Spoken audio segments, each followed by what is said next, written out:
Tarik nafas, lepas pelan-pelan, yakini seyakinnya.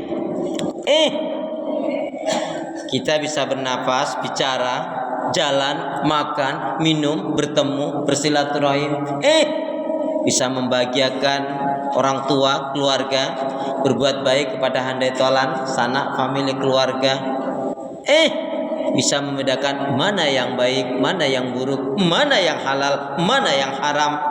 Dan lebih dari itu, kita bisa melakukan semua rangkaian aktivitas ibadah tak lain tak bukan merupakan nikmat rahmat karunia dari Allah. Yang dengan itu kita akan selalu ingat firman Allah, "Fabi ayyi ala'i rabbikuma tukadziban." Fabi ayyi ala'i rabbikuma tukadziban. Nikmat Allah yang mana yang kamu mau dustakan? Nikmat Allah yang mana yang kamu mau dustakan? Diulang-ulang oleh Allah sampai 31 kali di dalam surat Ar-Rahman. Mengingatkan, mengajarkan kepada kita agar kita pandai bersyukur manakala diberi kesenangan, kenikmatan, tetapi juga bersabar ketika diuji oleh Allah dengan hal yang tidak menyenangkan. Bismillahirrahmanirrahim. Assalamualaikum warahmatullahi wabarakatuh. Kalau melihat langsung dan dengar langsung, dari semangat jawab salamnya, insya Allah ini semua hamba-hamba Allah akan menjadi calon penghuni surga. Amin ya rabbal alamin. Innal hamdalillah wassalatu wassalamu ala Rasulillah, asyhadu an la ilaha illallah wahdahu la syarikalah wa asyhadu anna Muhammadan abduhu wa rasuluh la nabiyya wa la rasula ba'da. Walhamdulillahilladzi tatimmu shalihat. Yaqulullahu tabaraka wa ta'ala fil Qur'anil Karim, a'udzu billahi minasyaitonir rajim. Ya ayyuhalladzina amanu taqullaha haqqa tuqatih wa la tamutunna illa wa antum muslimun. Wa qala Rasulullah sallallahu alaihi wasallam, ihris ala ma yanfa'uka, rawahu Muslim. Syukur alhamdulillah, ibu saudaraku seiman, hamba Allah yang cinta pada kebaikan dan kebenaran, yang selalu mengharapkan ridha Allah Subhanahu wa taala. Alhamdulillah, hingga hari ini Allah Subhanahu wa taala masih memberi kita kekuatan, kesehatan, kesempatan, ilmu, umur, waktu, rizki, nikmat yang besar dan nikmat yang terbesar, terutama ditakdirkannya kita oleh Allah dalam Islam dan iman. Dan ini adalah tiket awal untuk menuju surganya Allah Subhanahu wa taala, sebagaimana Allah nyatakan dalam firman-Nya, wassalamu ala manittaba'al huda. Wassalamu ala manittaba'al huda. Surat Toha, surat yang ke-20 ayat yang ke-47. Keselamatan itu Allah akan curahkan, limpahkan, berikan bagi orang-orang yang mengikuti petunjuk hidayah Allah Subhanahu wa taala. Karena itu Ibu, karena itu apa? Pastikan semua kegiatan, aktivitas yang kita lakukan, niatkan betul-betul untuk ibadah kepada Allah Subhanahu wa taala. Karena hidup dan kehidupan ini nggak ada arti dan nilainya kecuali betul-betul kita gunakan untuk ibadah kepada Allah. Wa ma khalaqtul jinna wal insa illa liya'budun. Tidak aku ciptakan jin dan manusia, kata Allah, melainkan hanya untuk beribadah kepada Allah Subhanahu wa taala. Yang kedua, jangan pernah lupa dan melupakan diri untuk senantiasa berdoa, minta kekuatan, rahmat, pertolongan pada Allah. Kenapa? Karena pada hakikatnya tanpa kekuatan, rahmat, pertolongan dari Allah, kita nggak bisa berbuat apa-apa. Masya Allah, la haula wa la quwata illa billah. Hadza min fadli rabbi. Ini adalah merupakan nikmat karunia dari Allah. Alhamdulillahirabbil alamin. Allahumma shalli ala Muhammad. Allahumma shalli ala Muhammad. Ibu, tak terasa kita sudah 1 tahun tidak berjumpa, tapi hari ini alhamdulillah Allah pertemukan kembali. Seperti ungkapan itu loh Bu, di mana ada pertemuan maka ada pertemuan kembali. Insya Allah. Tak kenal maka kenalan. Hal-hal yang kurang pas harus kita paskan. Air susu dibalas dengan air Zam-zam. Artinya kebaikan-kebaikan itu dibalas juga dengan kebaikan yang lebih. Ya begitu ya. Dulu kan guru kita pernah ngajarin kita, hormati gurumu, sayangi teman, itulah tandanya kaum murid yang beriman. Kalau hanya budiman tidak beriman itu apa? Ya kan? Budiman itu Ibu trayek dari Bekasi, Tasikmalaya, Pangandaran. Makanya hormati gurumu, sayangi teman, itulah tandanya kaum murid beriman. Masya Allah. Baik Ibu, hari ini tema kita adalah yaitu cerdas memilih pemimpin. Masa di kalangan ibu-ibu kok juga sih perlu materi ini perlu disampaikan? Bahkan ibu-ibu itu sangat menjadi penentu, karena kenyataannya ibu-ibu lebih banyak, ya. Karena istri yang solihah itu dipandang menyenangkan, diberi tata, ditinggal amanah, ya. Makanya bersyukurlah seorang laki-laki apabila dia memiliki istri yang solihah. Seorang laki-laki, naudzubillah min dzalik, kalau dia memiliki istri udah kurang cantik, judes, cerewet, bawel, nyinyir, musibah banget itu tuh. Ya, naudzubillah min. Alhamdulillah di sini wanita-wanita yang solihah. Amin. Tiap malam sholat tahajud, tiap hari baca Al-Quran, banyak doa dzikir istighfarnya, pemaaf penyantun, penyabar, dermawan, gak pernah marah-marah. Alhamdulillah. Baik Ibu, jadi saya ingin jelaskan dulu cerdas memilih pemimpin, ya. Cerdas itu tentunya kita mengambil dari sabda Rasulullah. Ketika Rasulullah Shallallahu Alaihi Wasallam menyatakan "Athima ma'nahu al-kaisu mandana nafsahu wa amila lima ba'dal maut." Orang yang cerdas dari umatnya Rasulullah itu siapa? Yaitu orang yang saya ulangi, al-kaisu mandana nafsahu wa amila lima ba'dal maut. Orang yang cerdas dari umat Rasulullah itu orang yang tahu kekurangannya, kesalahannya, orang yang tahu diri, orang yang sadar diri, tahu kekurangan, kesalahan, dosa, aibnya, tapi dia tahu ada kelebihannya. Nah, yang menarik, setelah dia tahu diri, sadar diri akan kekurangan, kesalahan dan dosanya, juga dia tahu akan kelebihannya, kemudian dia tutup. Apa yang dia tutup tadi? Kekurangan, kesalahan, dosa, aibnya tadi dia tutup dengan melakukan kebaikan-kebaikan, ibadah dan amal solih. Untuk apa? Untuk kehidupan setelah kematian. Makanya orang yang cerdas itu orientasinya adalah akhirat. Ya, walal akhiratu khairul laka minal ula. Adalah kehidupan akhirat itu adalah kehidupan yang lebih baik daripada kehidupan dunia. Dunia ini sebentar, Ibu. Dunia ini sebentar. Akhirat sebentar lagi. Loh, iya kan? Kita kan sedang menuju akhirat, berarti akhirat sebentar lagi. Kalau dunia sebentar akan kita tinggalkan. Masya Allah. Iya. Jadi orang yang cerdas seperti itu, berarti orang yang nggak sadar diri, yang nggak tahu diri, yang penuh dengan emosi, ambisius, tidak sadar dirinya siapa. Apalagi tidak ada kelebihan yang lebih. Maka orang ini sebetulnya kebalikannya berarti orang yang bodoh. Karena orang yang bodoh, orang yang nggak sadar diri, nggak tahu diri, ya. Yang jelek lagi punya salah dosa, tapi dia nggak menyadari, nggak ada kelebihan, ya. Maka orang ini adalah orang yang bodoh. Nah, Rasulullah memotivasi kita tadi, al-kaisu mandana nafsahu wa amila lima ba'dal maut. Orang yang cerdas dari umatku, umatnya Rasulullah, orang yang tahu kekurangan, kesalahan, dosa, aibnya, orang yang sadar diri, kemudian dia tutup keburukan-keburukan, kesalahan tadi dengan kebaikan-kebaikan ibadah dan amal. Untuk apa? Untuk kehidupan setelah kematian. Ya. Nanti ya, bunga mawar bakal dong, sabar dong. Nah. Ya, jadi Bu, berarti orang yang cerdas ini identik dengan apa? Dengan kebaikan, dengan amal solih, dan selalu dikaitkan dengan akhirat.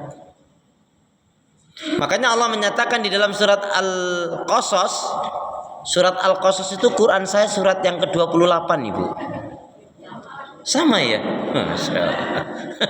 Pada ayat yang ke-77-nya Allah berfirman, A'udzubillahi minasyaitonir rajim. Wabtagi fima atakallah daral akhirah wala tansa nasibaka minad dunya. Ila akhir ayat. Dan carilah, gapailah kebahagiaan negeri akhirat. Ya, karena dunia ini tadi tidak lama. Ma indakum yang fadu wa ma indallahi baq. Apa yang di sisi kamu akan hilang lenyap, di sisi Allah lah yang kekal abadi. Yang kekal abadi itu adanya di akhirat. Ya. Saya yakinnya ibu-ibu ini 25 tahun yang lalu pasti larinya kenceng-kenceng ini. Iya, yakin 25 tahun yang lalu? Ya kalau sekarang sih masih kenceng tapi ya Masya Allah. Satu, jadi orang yang cerdas, orang yang tahu kekurangan, kesalahan, dosa aibnya, orang yang sadar diri. Ya, tapi dia juga tahu ada juga kelebihan pada dirinya. Dia tutup segala keburukan, maksiat, dosa, segala kejelekan, segala kekurangannya dia tutup dengan melakukan kebaikan-kebaikan ibadah dan amal soleh. Makanya Bu, sesuatu yang nggak baik itu tutup. Bengkulu, Semarang. Dulu, sekarang. Yang penting tuh next time. Maka nggak usah pernah mengingat-ingat kembali sesuatu yang telah berlalu. Capek, nggak ada untungnya. Apalagi kalau ibu ingat itu menjadikan ibu yang resah, gelisah. Apalagi sampai terucap luka yang kurasakan. Itu pasti akan nggak nyaman ibu ya. Ya, baik. Tetapi dalam riwayat yang lain Rasulullah ditanya, ya Rasulullah, siapa umatmu yang cerdas? Maka dijawab oleh Rasulullah, umat yang cerdas dari umatnya Rasulullah adalah yang banyak mengingat Allah, zikrullah. Ibu masih ingat keterangan saya 1 tahun yang lalu di semester awal kita pernah kaji? Yaitu apa? Kalau bicara zikrullah itu selalu dikaitkan zikir lisani, zikir qalbi, zikir amali. Zikir lisani, lidah kita sebanyak mungkin menyebut melafaz asma Allah, subhanallah walhamdulillah wa la ilaha illallah, Allahu akbar, la haula wa la quwata illa billah, masya Allah, dan seterusnya. Ada zikir qalbi. Zikir qalbi ini dahsyat Bu dalam diri seseorang. Ibu punya suami, dia kerja di luar kota, luar negeri, luar daerah, bahkan luar dunia sekalipun kalau ada. Kalau dia memiliki 5 rasa yang kaitannya dengan zikir qalbi ini, pasti dia nggak akan berzina, nggak akan selingkuh, nggak akan berbuat keburukan. Nah, pertanyaan saya Ibu, siapa di antara ibu yang masih ingat zikir qalbi, zikir yang bagaimana? 5 rasa yang dimaksudkan dalam hati itu yang gimana? Ada yang masih ingat? Zikir qalbi itu adalah zikir hati. Di dalam hati kita memiliki 5 rasa. Ada yang masih ingat? Jangan tanya rasa yang mana, rasa yang mana.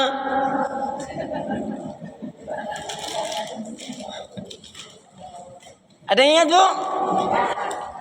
Jadi dalam hati kita itu memiliki 5 rasa. Rasa cinta, rasa rindu, rasa malu, rasa takut, dan merasa selalu diawasi oleh Allah.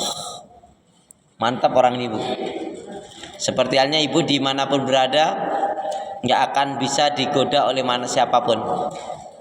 Laki-laki mana yang akan menggoda ibu? Enggak. Zikir qalbi, di dalam hati kita memiliki 5 rasa. Rasa cinta, rasa rindu, rasa malu, rasa takut, dan merasa selalu diawasi oleh Allah. Mantap dia Bu.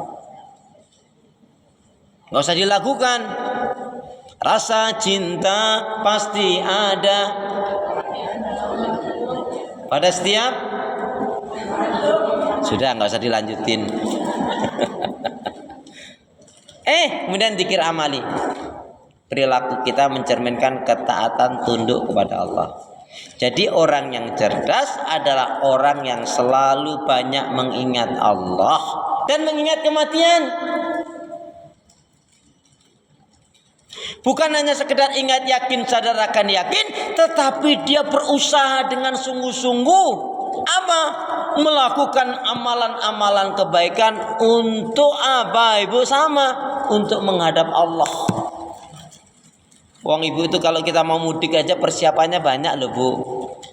Yang pakai mobilnya ya di tune up dulu, ya olinya, ya AC-nya, ya bannya, semuanya deh. Termasuk kalau kita mau mudik tuh ya ongkos bekalnya banyak, oleh-olehnya dan macam-macam. Nah, kita akan menghadap Allah Subhanahu wa taala, mestinya persiapan kita juga harus lebih banyak, Ibu, mestinya. Ya. Baik, Ibu yakin akan mati? Ibu yakin akan mati? Tahu datangnya kematian? Nggak tahu. Sudah siap apa belum? Halo, sudah siap apa belum? Kan ayatnya kullu nafsin dha'iqatul maut. Setiap yang berjiwa pasti akan mati. Seneng nggak seneng, mau nggak mau, siap nggak siap, yang namanya kematian pasti akan datang. Bu, bahkan sebenarnya kematian itu lebih cepat dari yang kita perkirakan. Sebenarnya kematian itu mengejar-ngejar kita. Sekali lagi, bahkan datangnya kematian lebih cepat dari yang kita perkirakan. Makanya apa?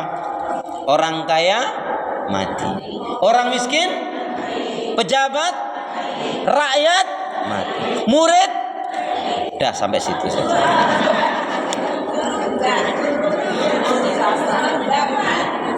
Ya guru juga mati sih, Bu, tapi setelah lama dulu lah gitu.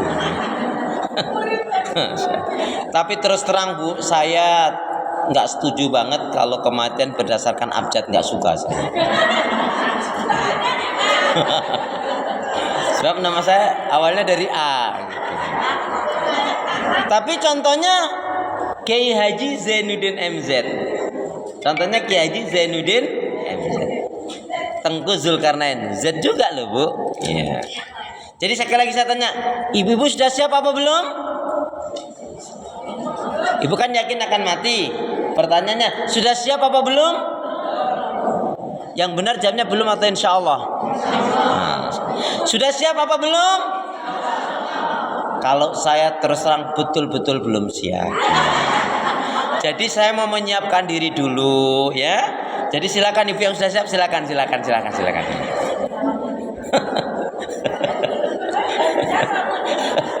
Jadi yang cerdas. Jadi orang yang cerdas itu orientasinya akhirat, banyak mengingat Allah, banyak mengingat kematian, amalan-amalannya dipersiapkan, diperhitungkan betul. Itu namanya orang yang cerdas. Termasuk orang yang cerdas berarti orang yang tahu diri, sadar diri. Sebaliknya kalau yang tidak seperti ini berarti orangnya bodoh gitu aja. Kemudian memilih.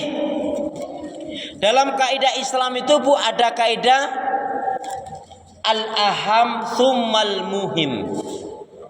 Jadi dalam memilih apa saja, apalagi kaitannya dengan pemimpin, al-aham tsummal muhim, yang terpenting terdahulu baru yang penting. Kalau ada pilihan yang ada yang terbaik, maka pilihlah yang terbaik. Kalau yang terbaik tidak ada, pilihlah yang baik. Kalau yang baik nggak ada, di antara yang nggak baik ini yang paling sedikit kecil madorotnya. Kalau sekarang kan udah jelas toh, Bu. Bisa membaca, melihat, mendengar mana yang cerdas, mana yang berpihak kepada umat, mana yang berpihak kepada rakyat, yang mau menegakkan keadilan dan kebenaran. Dan juga ada mana yang hanya naudzubillah min dzalik didukung oleh orang-orang yang enggak baik. Karena itu apa? Lihat aja. Siapa yang ibu pilih sebetulnya kualitas ibu. Cuma dalam hal kepemimpinan, jika kita memilih pemimpin yang baik, yang cerdas, yang adil, yang jujur dan amanah, maka setiap pemimpin yang baik yang kita pilih ini kemudian dia menjadi pilihan kita, dimenangkan oleh Allah, maka setiap kebaikan yang dia lakukan kita pun mendapat nilai kebaikannya. Tapi sebaliknya, kalau yang kita pilih ini orang yang enggak baik, naudzubillah min dzalik, setiap dia melakukan yang buruk, dosa, zalim, maka kita pun juga kena dapat dosanya. Berarti masalah pemimpin adalah masalah akidah, masalah prinsip. Gampangnya gini loh Bu, masa orang yang berpendidikan tinggi, yang profesor, yang doktor, insinyur, jenderal, menteri, masa mau toh diatur, mau dipimpin dengan misalkan anak yang ingusan, misalkan anak yang nggak cukup umur, misalkan anak yang belum pantas, wawasannya juga sangat minim sekali. Tentunya berarti si orang pintar ini tadi merendahkan dirinya sendiri. Lain dalam hal keimanan dan ketakwaan. Kalau keimanan ketakwaan boleh jadi anak SD lebih baik ketakwaannya, ya, ketakwaannya kepada Allah lebih dibanding mungkin yang tingkatnya profesor. Dalam hal ketakwaan bisa Bu, tapi dalam kepemimpinan selain dia menjadi syarat, yaitu menjadi pemimpin itu adalah bertakwa, dia juga harus memiliki wawasan yang luas, apalagi ngatur negara. Kalau perusahaan PT pabrik aja diatur dengan yang nggak ngerti, hancur, apalagi masalah negara. Jadi pilihlah yang terbaik kalau ada, kalau nggak ada yang baik, kalau nggak ada yang madorotnya kecil, yang paling ringan. Baik, itu tadi sudah definisi cerdas, memilih. Sekarang pemimpin. Pemimpin itu sebenarnya di dalam Islam, ya, tugas utamanya satu Ibu. Apa itu? Siapa di antara ibu yang bisa menjawab dengan benar? Seperti biasa, hadiahnya umroh bayar sendiri. Ternyata Ibu, ternyata tugas pemimpin yang paling pokok, paling utama satu. Ya ada sih turunannya nanti banyak, tapi yang paling pokoknya adalah satu. Dan ini banyak belum diketahui oleh umat ini. Termasuk yang mencalonkan jadi pemimpin sendiri belum tentu dia tahu. Jadi tugas pokok yang paling utama bagi seorang pemimpin dalam Islam adalah apa? Iya, Bu, adil itu sifatnya. Ya kan gini, sebentar. Kata Imam Ahmad, sekiranya ada 100 doa. Dari 100 doa itu kok hanya ada satu doa yang Allah kabulkan. Maka mintalah kalian kepada Allah agar Allah memberi kalian pemimpin yang adil, jujur, dan amanah. Ya. Ditanya, kenapa kami harus memilih, harus berdoa agar diberi pemimpin yang adil, jujur, dan amanah? Ya, karena kalau kita memiliki pemimpin yang adil, jujur, dan amanah, maka Bu, akan terwujud 3 hal. 1, baldatun thayyibatun wa rabbun, negeri yang adil, makmur, sejahtera. Orang bilang loh jinawi gemah ripah totora harjo tuk. Tapi itu yang pertama, terwujudnya baldatun thayyibatun wa rabbun. Berarti karena kita nggak memiliki pemimpin yang adil, jujur, dan amanah, nggak terwujud. Yang kedua, akan terwujud apa? Seperti yang Allah nyatakan di dalam surat Al-A'raf ayat yang ke-96. Coba Qurannya sama nggak dengan Quran saya? Tolong Bu dibacakan yang sudah dapat surat 9 surat yang ke-7 ayat 96. A'udzubillahi minasyaitonirrajim. Walau amanu wattaqau walau anna ahlal qura amanu wattaqau la fatahna alaihim barakatim minas samai wal ard walakin kadzabu fa akhadnahum bima kanu yaksibun. 96 surat yang ke-7 Al-A'raf 96. Siapa nak membaca? Silakan Ibu. Ya, boleh.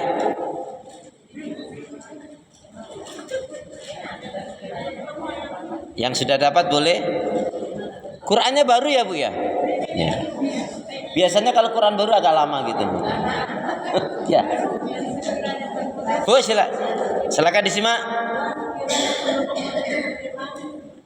Ya. Dan sekiranya terus Bu.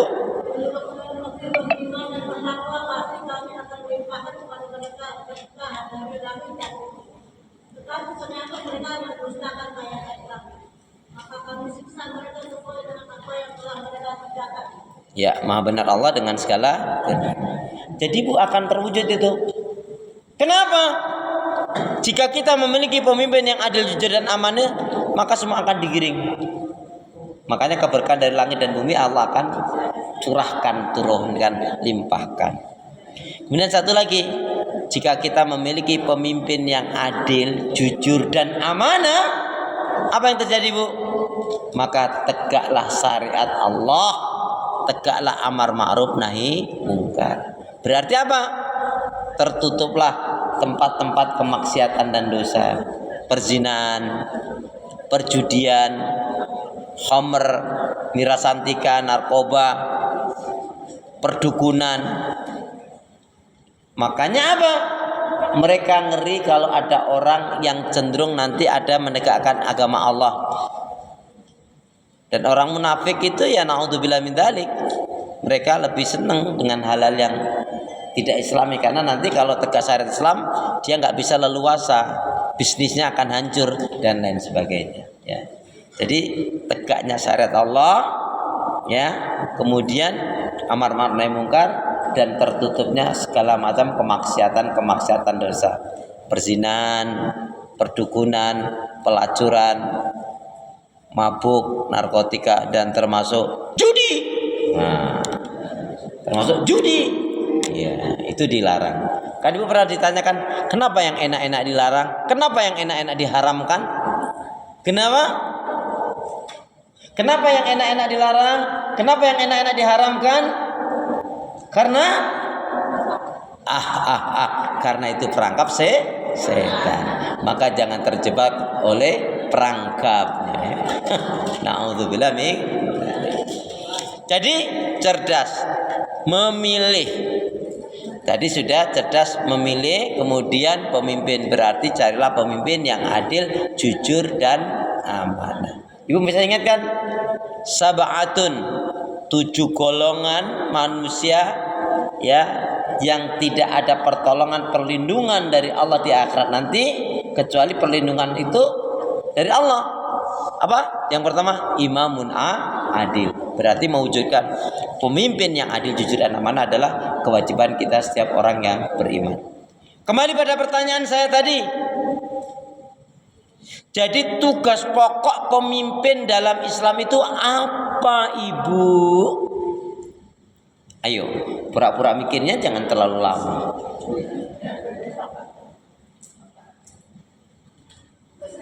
Ya, tugas pokok yang paling utama. Ada tugas-tugas pokok yang lainnya, tapi yang paling utama tugas pemimpin dalam Islam itu apa? Iman dan takwa itu pribadi dia, Bu. Ya, kalau Ibu jawab iman dan takwa, berilmu, itu pribadi dia, pribadi si imam itu. Tapi tugas pokok yang paling utama seorang pemimpin dalam Islam itu apa, ibu-ibu? Ya?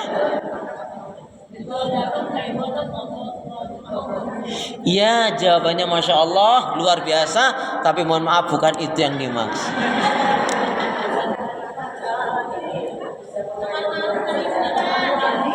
Hah? Adil tadi sifatnya sejahtera. Apakah itu maksudnya? Ya.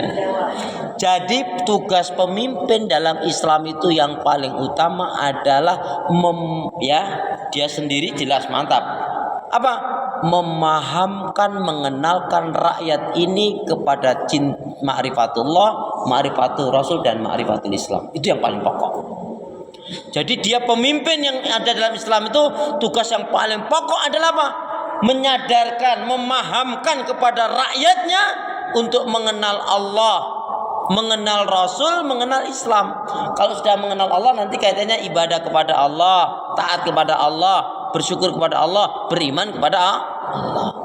Sebab kalau hanya sejahtera secara ekonomi, kalau rakyatnya tidak mengenal Allah, nanti jadi ateis atau jadi aliran liberal dan lain sebagainya. Tapi kalau sudah rakyat ini, Bu, dikenalkan tentang ma'rifatullah, mengenal Allah, harapannya agar apa? Paling enggak itu dulu. Nanti akan rakyatnya akan apa? Cinta iman kepada Allah, cinta kepada Allah, taat kepada Allah, bersyukurnya kepada Allah, bersandarnya juga kepada Allah. Beribadahnya juga hanya kepada Allah, enggak kepada yang lainnya. Ma'rifatul Rasul, pasti dia akan menjadikan umat ini kalau sudah ngerti tentang Rasul siapa, mengenalkan Rasul dengan benar apa, maka dia akan mencontoh, menteladani Rasulullah SAW. Kemudian mengenalkan Islam apa, yaitu dia akan hidup sesuai dengan tuntunan syariat Allah. Karena yang diridhai Allah kan hanya Islam, ya kan? Ya, kita berdoa dulu. Bismillahirrahmanirrahim. Ya Allah ya Arhamar Rahimin, jadikanlah aku hamba yang sabar, syukur, taat ibadah, istiqamah dalam kebaikan dan kebenaran, dan matikanlah dalam keadaan husnul khatimah. Amin ya rabbal alamin. Subhanakallahumma bihamdika asyhadu an la ilaha illa anta astaghfiruka wa atubu ilaik. Penyendit yang baik sudah tunaikan, beramal soleh jangan ditunda-tunda, akan sifatkan gabus, lebih cepat lebih bagus, burung giran burung cendrawasih. Cukup sekian, terima kasih. Wassalamualaikum warahmatullahi wabarakatuh. Demikian tadi Bu mukod.